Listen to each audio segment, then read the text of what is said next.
దేవునికి మహిమ కలుగును గాక. ఈ వర్తమానాలు వింటున్న మీరు ఆశీర్వదించబడును గాక. ఈ వర్తమానం నీ కోసమే, నిన్ను బలపరచడం కోసమే. కొన్నిసార్లు మనం జీవితంలో పడిపోతూ ఉంటాం. అనేక సార్లు మన చుట్టూ ఉండే సమస్యలు మనల్ని అణగద్రొక్కుతాయి. పడిపోతూ ఉంటాం, లేవబడని స్థితిలోనికి వెళ్ళిపోతూ ఉంటాం.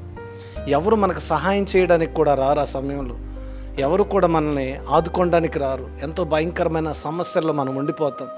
ఎందుకు ఈ జీవితం అని కృంగిపోతూ ఉంటాం. మరణమే అని చాలామంది మరణిస్తూ ఉంటారు, ఆత్మహత్యలు చేసుకుంటూ మరణమైపోతూ ఉంటారు. కానీ ఆలోచించాల్సిన విషయం, దేవుని యొక్క కృప మనతో ఉంటే బాగుంటుంది. దేవుని యొక్క కృప మనతో ఎప్పుడు ఉంటుందని జ్ఞాపకం చేసుకొని ముందుకు వెళ్ళరు. ఈ రోజున మీరు గమనించాల్సిన విషయం ఏంటంటే, ఇక్కడ ఏ వ్యక్తి నీకు తోడుగా రానప్పుడు, ఏ వ్యక్తి నీకు సహాయం చేయనప్పుడు ఒక అదృశ్యమైన హస్తం నీతో పాటు ఉంటుంది. అదే నా యేసయ్య హస్తం. హల్లెలూయా.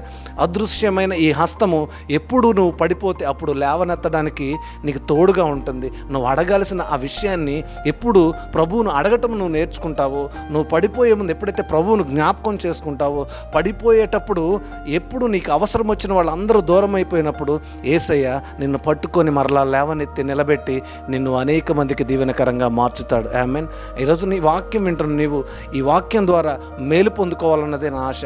ఒకవేళ నువ్వు కృంగిపోయి ఉంటే, ఒకవేళ నువ్వు పడిపోయి ఉంటే, నిర్జీవమైన స్థితిలో ఉంటే, శ్రమలో ఉంటే, లేవనెత్తడానికి అదృశ్యుడైన నా యేసయ్య నీతో ఉన్నాడని జ్ఞాపకం ఉంచుకొని ప్రార్థన చేయి.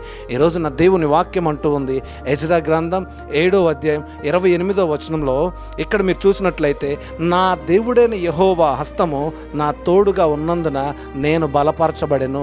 ఎస్, ఎజ్రా అనే భక్తుడు మాట్లాడుతూ ఉన్నాడు. నా దేవుడైన యెహోవా నా తోడుగా ఉన్నాడు. అందరు నన్ను వదిలేశారు, అందరు నన్ను విడిచిపెట్టారు, అందరూ నన్ను అసహించుకున్నారు. కానీ ఆ సమయంలో నా దేవుడైన యెహోవా నా తోడుగా ఉన్నాడని ఎజ్రా భక్తుడు గొప్పగా సాక్ష్యం ఇస్తూ ఉన్నాడు. ఈరోజు ఒకవేళ నువ్వు పడిపోవడానికి సిద్ధంగా ఉన్నావేమో, జాగ్రత్తగా చూసుకో. పడిపోతే నీకు ఎవరు సహాయం చేయడం లేదేమో. నీ సహాయం ఎవరు చేయకపోయినా సరే నా దేవుడైన యెహోవా నిన్ను నిలబెట్టగలిగిన సమర్థుడని జ్ఞాపకం చేసుకో. ఈరోజున ఈ వాక్యం వింటున్న నీవు అంత కృంగిపోయి ఎంతో భయంకరమైన సిచ్యువేషన్లో నువ్వు ఉన్నప్పుడు దేవుడు ఖచ్చితంగా ఆయన ప్రణాళిక చొప్పున నిన్ను నడిపిస్తాడు.